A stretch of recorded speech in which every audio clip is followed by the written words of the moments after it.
what we did here in terms of the restoration.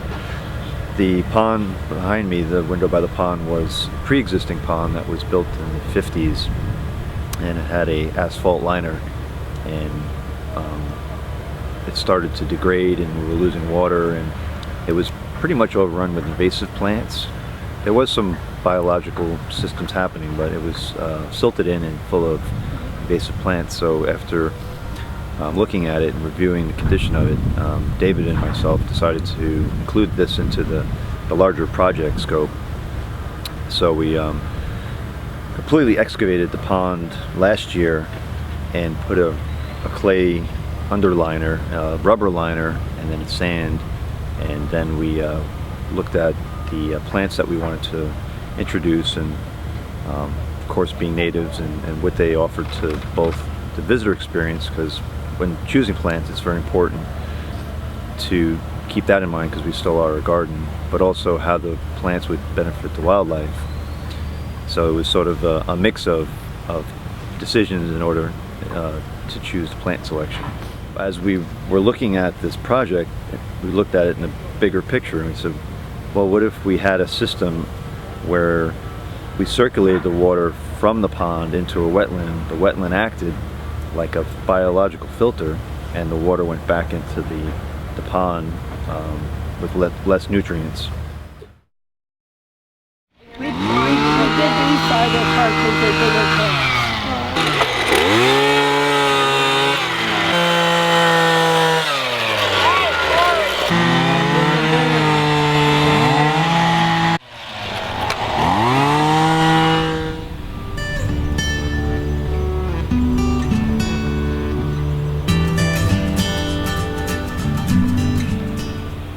My name is Nancy Bissett. I'm a co-owner of the Natives. One of my titles is ecological restorationist, and I'm also a botanist and a horticulturalist, so I hold several different areas that I work in.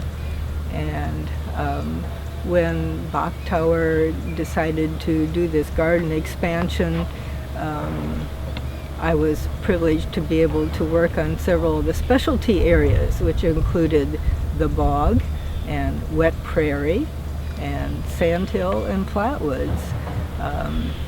The bog area, actually, it's a fairly small bog, but what we're trying to do is to give somewhat of a representation and a feel for what a panhandle bog is like, with a lot of the pitcher plants, but we're also featuring some of the pinguiculas and the little sundews, and I think we even have some of the Venus flytrap in there, so there's a variety of insect capturing plants, as well as flowering and rush-like plants that are typical of bogs in North Florida.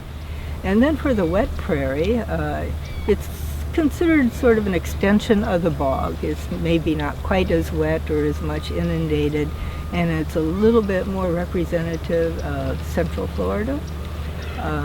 Again, we collected a lot of seed the year before. Most of them were produced by seed, but much to our surprise, some of the seed didn't germinate quite the way we had scheduled. In fact, some of it started coming up a year later. So as an alternate to that, and to get the massive diversity, I think I should back up.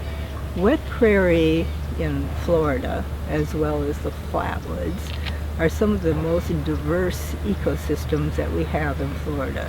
Very species rich. And so we tried to, in planning these gardens, to reflect some of that diversity, as well as accent as much as we could the flowering plants that would give show through all of the seasons. And when we laid out the planting, we tried to do it in a way where there would be some nice drifts of wildflowers, as well as a lot of diversity in some of the areas. That's always a question I get on every restoration. When is this going to look like a flatwoods? The first time I was asked that, we had seeded a site, and I really had no idea. But it was amazing. Within 2 to 3 years, it was looking remarkably full. I think this will probably take, because it's a richer site, maybe a year or two. That's my best guesstimate. What it will look like 5 years from now, that'll be interesting to see.